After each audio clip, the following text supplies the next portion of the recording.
All right, and welcome to Interpreting Scripture According to Scripture with Dal Skapelka. In this episode, we continue our examination of Genesis 1, verse by verse. And we continue Genesis 1 2 with the earth was without form and void, and darkness was upon the face of the deep. Well, the land had been made desolate and without inhabitant. God, coming on clouds, had blotted out the heavenly light over the deep. Well, what's the deep? Well, we read in Jeremiah a situation in which God came to judge his people. Why? I had brought you into a plentiful land to enjoy its fruits, its good things, but when it came in, you defiled my land and made my heritage an abomination. Those who handled the law did not know me, the shepherds transgressed against me, and the prophets prophesied by Baal. Therefore, I still contend with you, and with your children's children I will contend. Well, God had brought them into a beautiful situation, but instead of rewarding him with covenant faithfulness, those who handled the law led the people astray. The shepherds broke covenant, and the prophesied false visions of other gods. The covenant people had become faithless and adulterous, going after and living by other terms and means besides the covenant of God. We read that directly in Jeremiah 3 when the charge is brought forward saying, "Have you seen what she did, the faithless one Israel? How she went up on every hill there and played the whore?" We also read that Ephraim, Israel, their example did not scare Judah away. For Judah, she saw for all the adulteries of the faithful one of Israel, she herself did not fear, but also went and played the harlot. Therefore, because she took her whoredom lightly, she polluted the land in this adultery. And thus the judgment of God was set towards his people. He described them as, "For my people are foolish, they know me not. They are stupid children and have no understanding. They are shrewd to do evil, but to do good they know not." This description was ultimately followed by that judgment, and in the very next verse, where these people were described as formless and void, with no light coming from the heavens. They were destroyed and judged. It's very interesting because a description in Psalm also follows that exact same pattern. For the words of his mouth are trouble and deceit. He has ceased to act wisely and do good. For my people are foolish, they know me not. They are stupid children.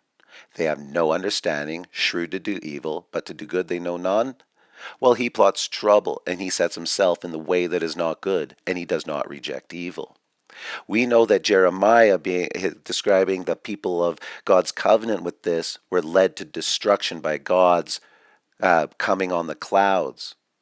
And in this individual being described, we get this follow-up statement of, "The judgments of God are like the great deep." So just as this duplicated Genesis 1 2, in the beginning God created the heavens and the earth was without form and void, and darkness was on the face of the deep. Very interesting that that duplicated it, and that this psalm duplicates the position of those covenant people and also makes reference to the judgment of God being a great deep.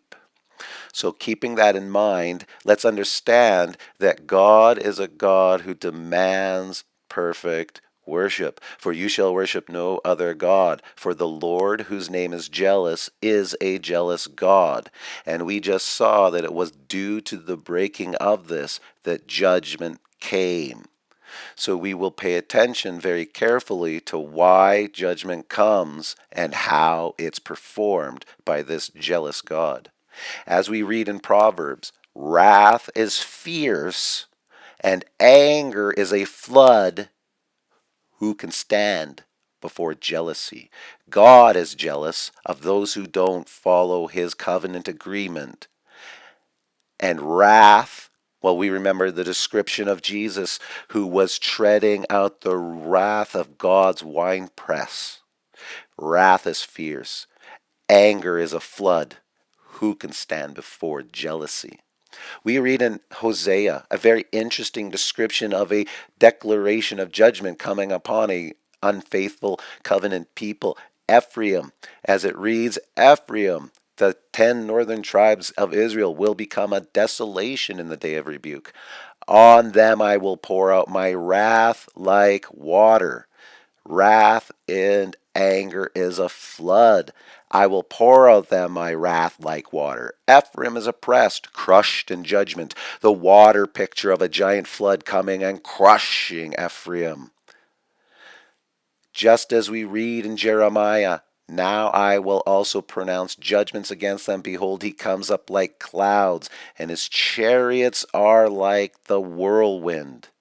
As we read in Nahum, a jealous and avenging God is the Lord. The Lord is avenging and wrathful. He reserves wrath for his enemies. In whirlwind and storm is his way. The clouds are the dust beneath his feet. Now I will pronounce judgments against them. He goes up with like clouds, and his chariots are like the whirlwind. In whirlwind and storm is his way, and clouds are the dust beneath his feet. With an overflowing flood, he will make a complete end of its sight, pursuing his enemies into that darkness. We see a great example here in Ezekiel as another means in which God goes about to bring about judgment upon his adulterous covenant people. We see this example of a people Gog in a land of Magog being pulled out to be made into an instrument, to be bridled like a beast. The entire people's under this control, and they will be brought in the nations as afar to destroy God's covenant people, as we previously read in Jeremiah.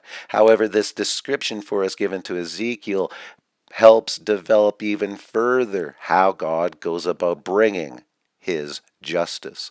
Ezekiel 38, Son of man, set your face toward Gog of the land of Magog, the prince of Rosh. Behold, I am against you, O God. I will turn you about and put hooks into your jaws, and will bring you out, and all your army, horses and horsemen, all of them splendidly attired, a great company with buckler and shield, all of them wearing swords, many peoples with you. You will advance, coming on like a storm. You will be like a cloud, God coming in cloud, bringing this storm of the whirlwinds, covering the land, you and all your hordes and the many peoples with you. For what purpose?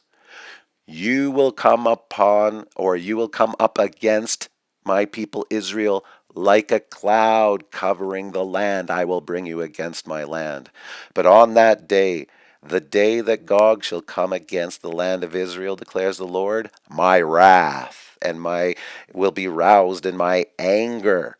For in my jealousy and in my blazing wrath on that day in the land of Israel. With pestilence and bloodshed, I will enter into judgment. This is coming by judgment. And what is the judgment? I will rain upon him with torrential rains and hailstorms. A great cloud storm is coming. So I will show my greatness and make myself known to the many nations. God will take a nation from a faraway place and gather them together, and like a giant storm approaching, God coming in judgment on the clouds of the whirlwinds, he will cause a great torrential rain upon that people. Just as we read in Psalm 33, by the word of the Lord of the heavens were made, and by the breath of his mouth all their host. And he gathers the waters of the sea as a heap. For what purpose? He stores the deeps in the storehouses. And what does the storehouses full of the deep, what are they being filled and stored for? Well, have you entered in Job? We get a nice description where he says, have you entered into the storehouses of the snow? Or have you seen the storehouses of the hail, in which I have reserved for the time of distress, for the day of war and battle? God is described as taking the deeps and storing the deep for the time of distress and judgment and war and battle. And that's exactly what we see come upon Adam, is a judgment of what? Well, as we read in the 600th year of Noah's life, Adam, the disobedient covenant man, transgressed, and what happened as a result of his transgression? God came And all the fountains of the great deep burst forth, and the windows of heavens were opened, and a rain fell on the earth. God coming in judgment is a flood.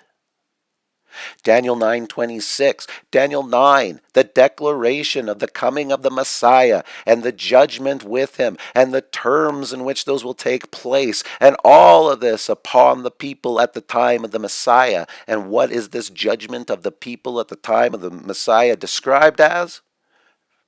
Then after the 62 weeks the Messiah will be cut off, and its end will come with a flood. And what does the Messiah say about the end and how he will be coming on the clouds? What does he say? He says, "For the coming of the Son of Man will be just like the days of Noah. They did not understand until the flood came and took them all away. So will be the coming of the Son of Man." Jesus coming on the clouds will be just like the days of Noah, the deep flood. And how did that deep flood take place? God declaring, "I saw the wickedness of man was great on the earth, and the Lord was sorry that he had made man on the earth. And the Lord said, I will blot out man whom I have created from the face of the land. For behold, I will bring a flood waters upon everything to destroy all flesh, in which is the breath of life under heaven. Everything that is on the earth shall die." Unformed and void, the flood judgment for covenant faithlessness upon Eden. "For in 7 days I will send rain on the earth, and every living thing that I have made I will blot out from the face of the ground. And in the 600th year of Noah's life, on that day, all the fountains of the great deep burst forth, and the windows of the heavens were opened, and the rain fell. The waters prevailed so mightily on the earth that all the high mountains under the whole heaven were covered. And the waters prevailed above the mountains, covering them 15 cubits deep, and all the flesh died that moved on the earth, the birds, the beasts, the swarming creatures that swarm the earth, and all mankind. Everything on the dry land in whose nostrils was the breath of life died. He blotted out everything that was on the face of the ground." This is following exactly the same language used in all the judgment scenarios in which we have been reviewing.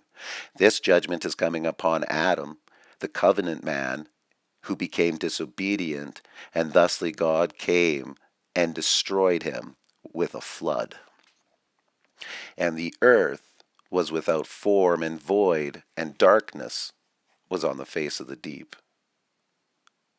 If you enjoy this teaching again and would like to support my work here, you can do so by following the information provided on the screen. I hope you've been enjoying this and are getting a much clearer view and being challenged about how we ought to be in describing the events of Genesis. We ought to not be using our own language, but by using the scriptures presented to explain themselves. Until the next time, I hope this finds you well. God bless.